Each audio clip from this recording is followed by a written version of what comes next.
dito ko itutuloy at clarification ng lahat ng to. Kasi pag-realize mo nga naman ang pagkakaintindi ng iba is kasi nagsimula sa part na parang yung stages.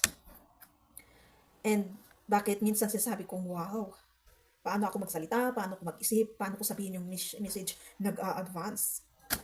Process ng sino ka dati, yung malakas yung hatred, hurt, anger, hanggang mawala siya.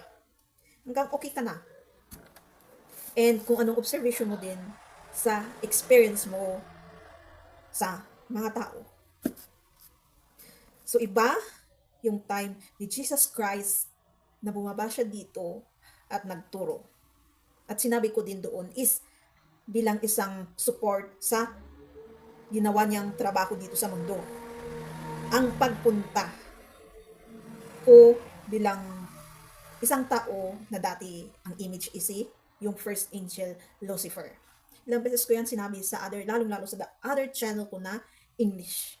Mas gusto kong magsalita ng Tagalog ngayon eh. So, bakit ba ganun yung una kong paraan?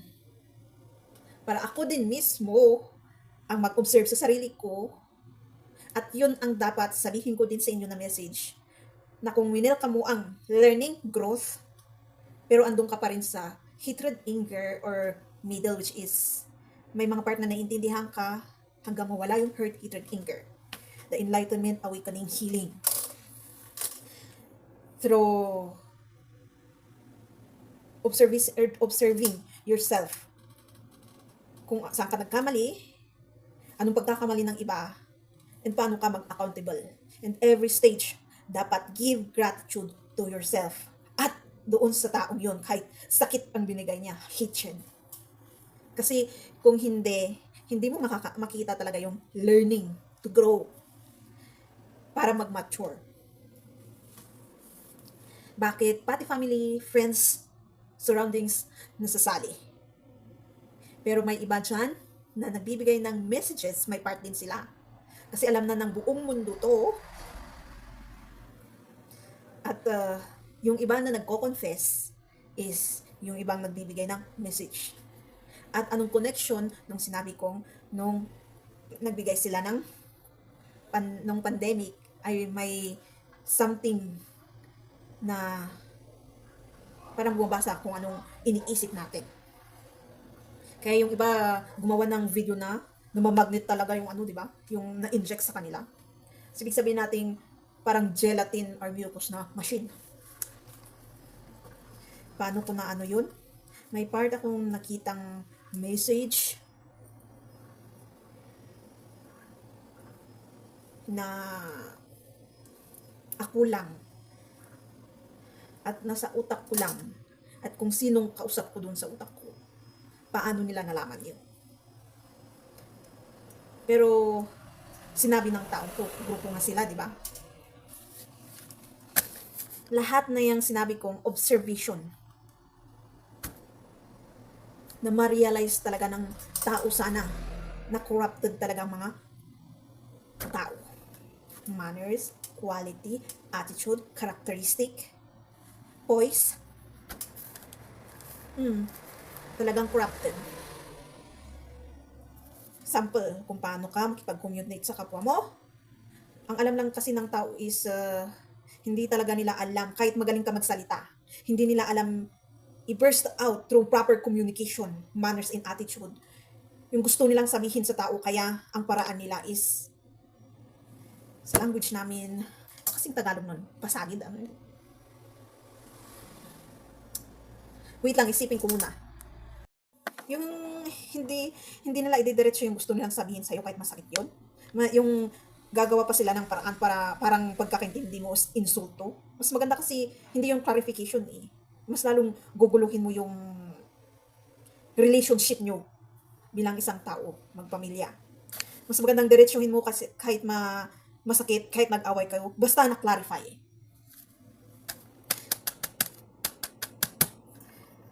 Ano pa kasing kwan nun, Tagalog?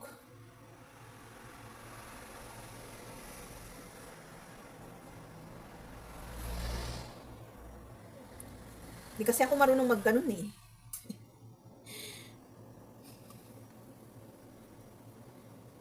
Ngayon na marunong akong mag-burst out, mas dinidiretso ko yung tao. Or di kaya mananahimik ako.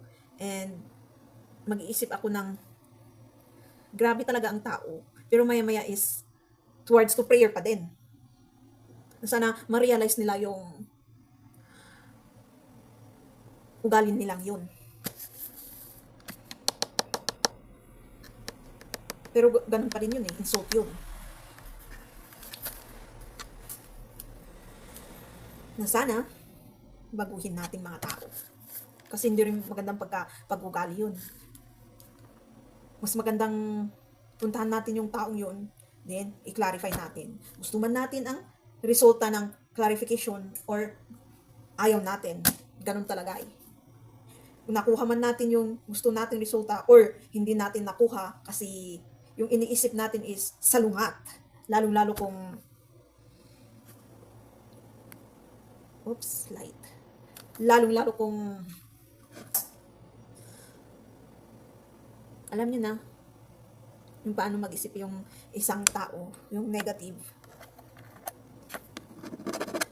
At doon mo rin mapapansin yung part ng yung stages, yung nagagawan mo lahat ng negative. And kahit yung negative nagagawa mo ng positive. Kailangan mong be vigilant and observant. Kaya yung iba, nasasabi nila, nanlalait ka o sinungaling ka, lalong-lalo kung sinasabi mo lang yung pagiging honest mo. Ikukwento mo yung experience mo. Yung nagsisinungaling lang yan kasi gusto niya lang pabiktim at linisin ang pangalan.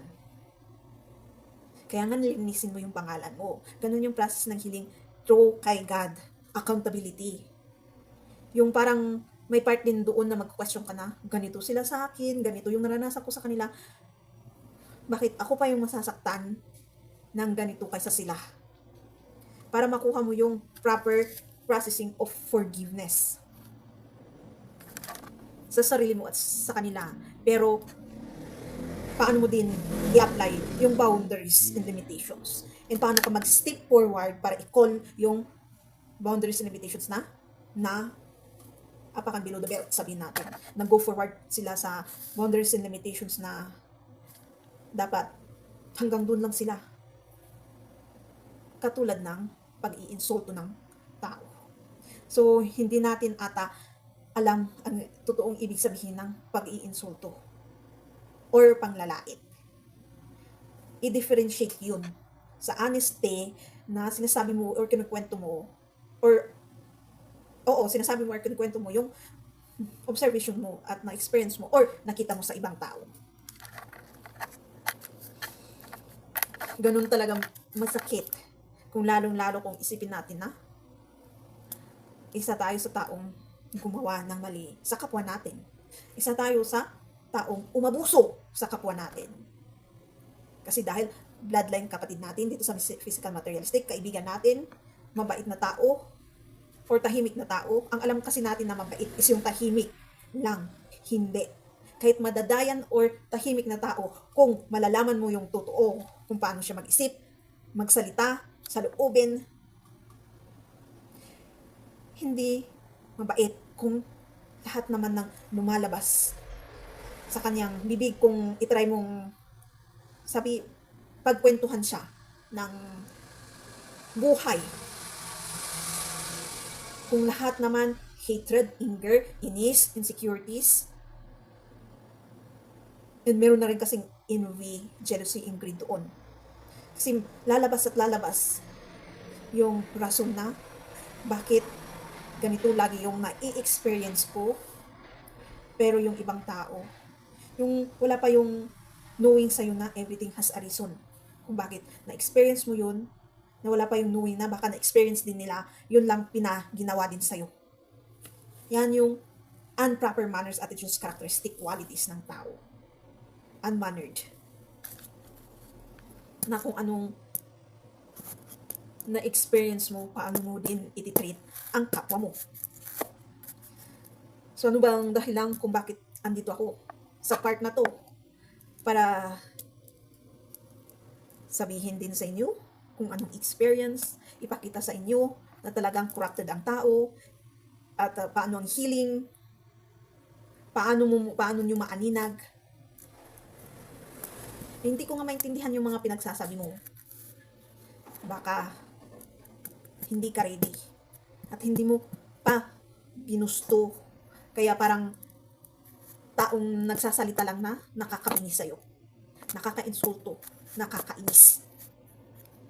Hindi pa talaga open ang tayo mo para pumasok sa isip mo at mag-realize, para makuha mo ang reflection, acceptance, lalong-lalong yun, repentance.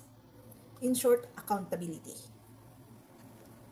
Kasi ang taong hindi ready, mostly lait ang lumalabas instead of understanding. Ano pa yung isa? Lait, parang lait lang din yun eh. Yung masasabi mong wala namang kwenta. Kunting kwan lang eh. Observation mo sa sarili mo na meron talagang pagbabago. Kung sino ka before at ngayon, mas malaki na yun eh. At para may matutunan din ako, of course, bilang isang dating. Kasi minsan na papakompare natin ang sarili natin sa tao eh. Of course, ilang beses din maipapamukha yun. Of course, mas malakas kaysa human talaga. And ang human, kailangan din nilang i-accept yun. Lalong-lalo kung may nag-confess sa kanila. Kasi mag-start na yung opening of who they are before. Kung sino sila, yung identity nila, hindi lang yung identity na bilang tao, kung saan, anong ancestors mo, kung anong gender mo talaga, anong pangalan mo, anong image mo, anong characteristic, manners, attitudes, qualities, characteristic, yan, characteristic. Pero yung sino ka, kung isa ka sa mga taong na-reincarnate from before until now. Pero nabanggit ko din noon na may new soul, kaya medyo hindi sila nakaka-relate. Pero makaka-relate din yung mga yan. Awakening na, enlightenment. Dito rin natin mapapatunayan yung power ni God talaga actually lahat. Kung paano mag-work yung prayer lang nasasabi ng iba. Kasi napapalang sila sa prayer pero hindi nila alam yung lakas ng kapangyarihan. Lalong-lalo kung buong puso mong pinag-pray yun, naniwala ka, have faith na mangyayari talaga yung prayer. At yan yung tinatawag nilang manifestation. Or iba yung pagkakaano natin sa manifestation eh. Yung mag-wish ka na parang magic. Yung kahit hindi ka mag-hard work, wala kang gagawin, andyan na agad sa harapan mo. Yung magiging, lalo-lalo sa materialistic world, andyan na yung pera agad sa harapan mo. Paano naman mangyayari yun? Wala naman talagang ganun. Yun yung illusions and delusions. Kaya maraming nagdidig na through their interest, kung may nakita sila sa taong to na pwedeng mag-angat sa kanila, gagamitin nila yun para umangat. Isa yun sa hindi mangyayari ngayon hanggang matuto yung tao na huwag iasa sa laziness, greed. Lakas ng laziness no? Sin of laziness. Pati greed kasi gusto mong ibang tao ang gagawa para sa'yo. Delusions and illusions na yun. So, nasabi ko na yung ibang part, and most important, nakala ko, kasi medyo magulungan naman, nakala ko tumutulong ang Diyos para sa ikabubuti ng tao, pero parang nag-ano pa siya ng isang problema. Bakit yung sinasabing problema? Kasi the sin of laziness din, yung pumunta lang doon na i-advise ng mabuti at i-guide and i-lead ng mabuti, bilang, ang example ko is bilang teacher, professions, or lalo-lalo ang magulang or leaders. I-lead sa kabutihan, pero parang mas inaasa nyo pa sa bilang isang magulang, bata na, kung naranasan yung kayo lang, lumaki at walang nag-lead at nag-guide sa inyo, hindi po ganun sana. Walang mangyayari talaga, magiging lost yung bata. Sa panahon ngayon, ang daming pwedeng pagkakalost nila. Hindi lang social media or gadgets, pero kung paano matuto ang isang tao sa buhay, yun ang pinaka-importante. Buhay. Manners, characteristics, kasi ginagawa na nilang laro ngayon yung last. At naguguluhan sila sa amazement at ano yung isang word? English din kasi yun. Na parang nare-recognize nila yun as love. Na through this healing of journey, pag may nakita kang parang na-amaze ka, lalong-lalo sa different gender, kung hindi ka matalino sa buhay, marirecognize mo talaga yun as love. Yung hindi natin tinuturo sa nakakabata ang totoong image ng love, anong meaning ng love, paano mo yun makukuha. Na parang ang dali-daling kunin ngayon. Minsan kasi yung turo nila is nakikita ko to sa movies eh. Ganito lang naman para makuha mo yung gusto mo. Magpaganda ka, gawin mo ang lahat para maganda yung katawan mo. Kimbot ka lang doon, kinyat ka lang dyan. Ayan na, lalapit sila. Pero after noon, na parang ikaw pang naloko, di ba? Paano kung nabaliktad? Bad consequences or bad karma. Yung ikaw pa yung nakaranas ng hindi magandang. Ikaw niloko. Ikaw sinaktan. Sa huli, ang sisisihin mo, yun, hindi mo nakita yung interest mo. Yung paano mo kinuha din yung taong yun. At kung anong intention mo. Dahil being practical ngayon, hindi yan ang totoong practical, illusions and delusions lang yun. Ang totoong practical, yung maghanap pa ng mahal mo para kahit sa hirap at ginhawa, magtutulungan kayo. Kahit may mga arguments, basta mahal nyo ang isa't isa, kaya nyo hanggang mag-perspire kayo. Yun ang totoong mayaman at magiging billionaire at trillionaire. Hindi yung technique ng dati na manloko ka. Ganito, ganyan, hindi na yun mangyayari. Pag ipagpapatuloy pa natin yung mga ganun na scenario, pag-uugali, culture, wala na mangyayari talaga, lalong magugulo ang mundo. Corruption. Yung pagmamahal sa sarili, na kahit galing yan sa utang, yung kung anong binild mo, makakayanan mo, bayaran lahat yun. Hindi masakit ilabas. Kasi meron talaga yung part na yun, naranasan ko na yun, yung sample, pag sa pamilya, or kahit business, pag sa pamilya, parang hindi mo anak yan nanay yan tatay, ba't ang hirap mo bigyan sila ng pera? Or bakit ang hirap mo magbayad ng upa kung uupa ka sa business mo? Ang hirap mo maglabas ng pera or magbayad ng utang. Inutang mo yun alam mong ginamit mo.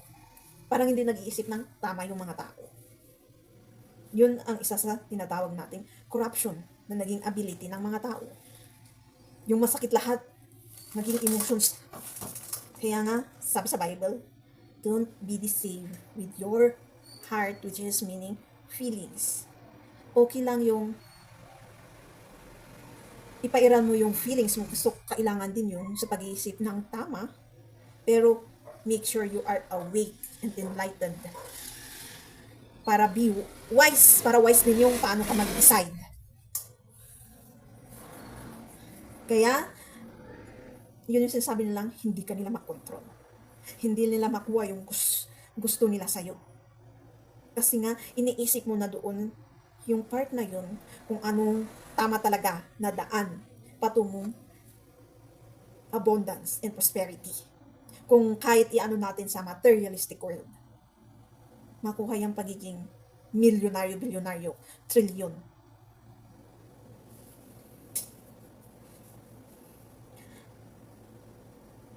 Kasi yung unwise decisions and actions ng tao is laging nagva-validate Yung iisipin mo pa yung kahit mali, basta nag-validate sa mga tao.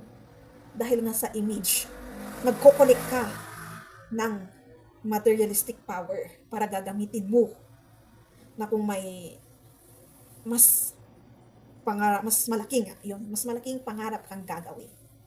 Magagamit mo yung mga taong yun. Dito rin natin mapapatunayan na totoo yung the right person will come even you won't wish to come. Because it all naturally comes. Parang happy-go-lucky ang energy, relax, kahit na-stress ka, sinasabi mo pa rin, andiyan ka stress, andiyan ka na naman stress. Parang kailan lang na nararamdaman kita, andiyan ka na naman. Pero papetiks-petiks ka pa din. Sa pakiramdam na, you have the real inner peace. Na hukupay din yan within a minute, a second, kahit 30 seconds man yan or 20 seconds, an hour, a day, okay ka na ulit. Hindi katulad ng dati na nung hindi ka pa nag-heal na, parang magiging forever, mabigat lahat, problema lahat, naiinis ka lahat, pero hindi na natin nakikita na. Tinutulungan talaga tayo ng Diyos. Kasi isa yung dahilan is buhay ka pa. Nakikisalamuha ka pa sa sarili mo, sa pamilya mo, sa ibang tao. Kahit nakaranas ka ng abuse sa ibang tao, andiyan ka pa din. Na kahit pwede ka pa rin namang pala complain. Pero ang differences ng unhealed complaint and healed complaint is pag before na hindi ka unhealed, yung bakit buhay ka pa, bakit ganito ang buhay mo. Pero ang complaint naman ng healed is God. Kahit sinasabi mong God, bakit naman lagi akong nakakaranas ng ganito? May gusto ko bang sabihing message? Or pupunta sa part na ipipray mo pa yung taong yun. Kasi ang totoong healed is nakilala mo siya sa buhay mo.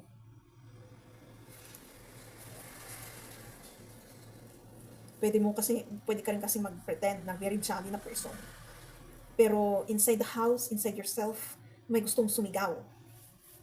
Yung kahit maingay yung paligid mo, ang meaning ko is, kahit maingay yung paligid mo, may katabi kang talak ng talak or sabay-sabay na ingay sa loob ng bahay, sa labas, etc. Parang kibir lang. Meron pa rin inner peace. Kasi meron talagang taong ayaw ng maingay. At yun yung isa kong gustong sabihin na merong dapat i-accept. Yung taong ayaw na maingay, tapos nabuboring na tao sa ayaw nang maingay. Both sila, introvert at extrovert, parang ganun. Extrovert, yun yung maingay, tapos yung introvert, yun yung hindi maingay, or mostly ina-isolate nila ang sarili nila. Dapat sila may i-accept. Para yung isa, hindi nabuboringan sa isa. Yung isa, hindi naingayan sa isa. Balance na tinatawag nila.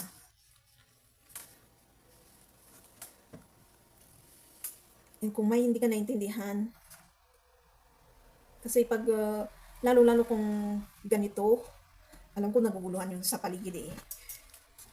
Sabihin ko na. Kasi ibang-iba yung sinasabi ko dito sa social media. Tahimik lang ako pag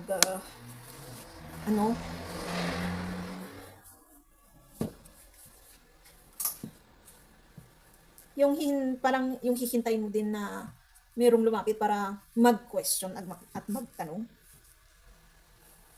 kung bakit ganito ganyan, through clarification, hindi yung agad-agad nagkaroon ng narrative. Ilang beses ko yan na-experience din actually. Kaya ilang beses ko din napatunayan na oo talagang dapat ikaw din mismo, kung ayaw nilang i-clarify yun, kung ikaw mas gusto mong i-clarify, ikaw mag-go forward para tanungin kung ano talagang nangyari. Kasi walang mangyayari kung walang step Mag-go forwards. And naintindihan ko din, dahil din dito sa purpose kung bakit laging as chosen one, na ability nila, whether it is cursed or not. Hindi mo alam kung bakit nagagalit sila, na insecure sila. Pero yung na-insecure na yon, hindi rin nila alam kung bakit na-insecure sila at nagagalit sa'yo. Kung hindi man nila alam ito. Dahil sa purpose. Isa is itong sinasabi kong to. Tapos yung iba is yung tinapik ko.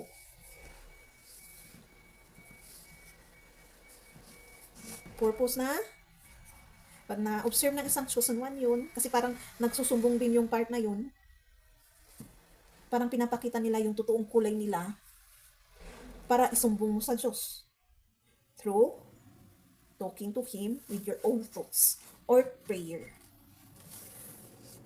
Connection na sasabi na. Parang tinuturuan din tayo ng Diyos para sa proper communication sa Kanya. So, through our intuition, God's instinct. And dapat alam nyo nang mag-discern sa intuition nyo. Kasi sabi ko nga parang intuition din. Yung alam niyo na, nung pandemic, makikisali sa intuition na darating sa instinct nyo, isip nyo, guts nyo. Kasi, paano ba nag-work yung instinct na yan? Guts na yan?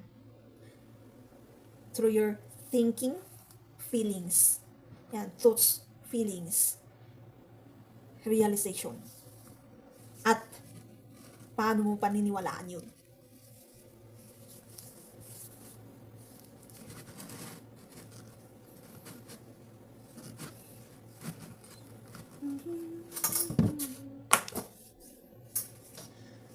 Paniniwalaan, kaano katotoo yung dumating sa inyo na.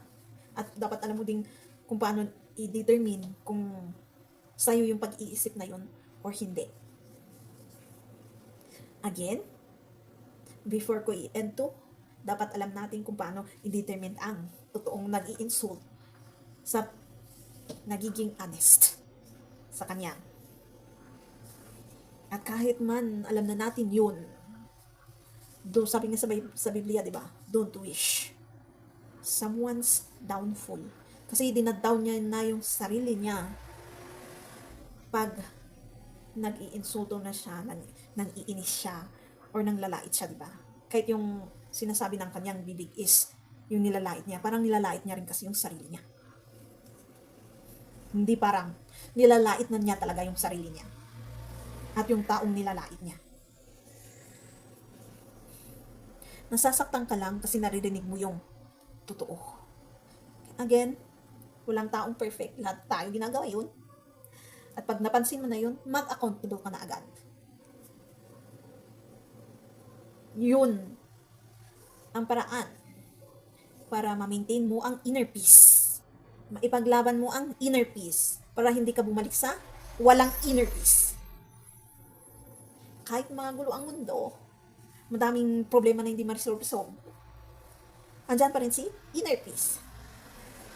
So, thank you for watching. Don't forget to subscribe, click the notification, comment if you want, and share.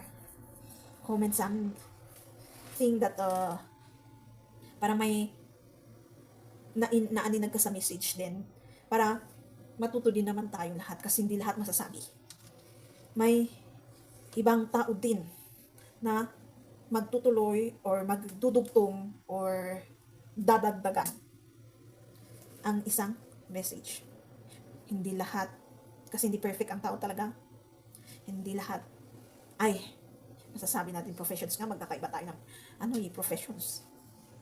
May alam ang engineer na hindi alam ng doktor, na may alam ang doktor, hindi alam din ng engineer na ganito ganyan. Idadagdag ko sa sinabi kong bakit parang mas gumulo yung akala mo, nakalimutan ko yung word. Sinugo yan ng Diyos para tumulong. Kaya nga, identify the problem. Then, let them decide how to give solution to the problem. Isang sin ng katamaran or laziness. Kung gusto nyo pang pati yung solution is sasabihin mo pa. Kasi meron ako na messenger na nagsabi na, if you observe one person and if you see an unwise action, it's the downfall of all. One downfall of one is downfall of all. Doon mo makikita yung corruption. Ilang beses kong sinasabi yun, pero hindi ko masabi-sabi itong part na to, which is one downfall of one will be downfall of all. Kasi sabi ko at paulit-ulit noon na, kahit na observe mo yan sa ibang sitwasyon, pag i-realize mo na kahit magkakaibang problema yan, pare-parehas yan. Lagi kong sinasabi yun. Kaya ito yun. One downfall of one is downfall of all. Kaya nagagalit din sila. Kung ngayon na realize nyo yun, kayo, i-realize nyo yung solusyon. Sige, magbibigay ng hint, which is, step forward, do to be accountable. As simple as that one. Reflect, accept, repent. Yun na yun pa rin ang formula. So, kanina pa ako nagpapalang Kaya, ito na talaga. See you again to the next message.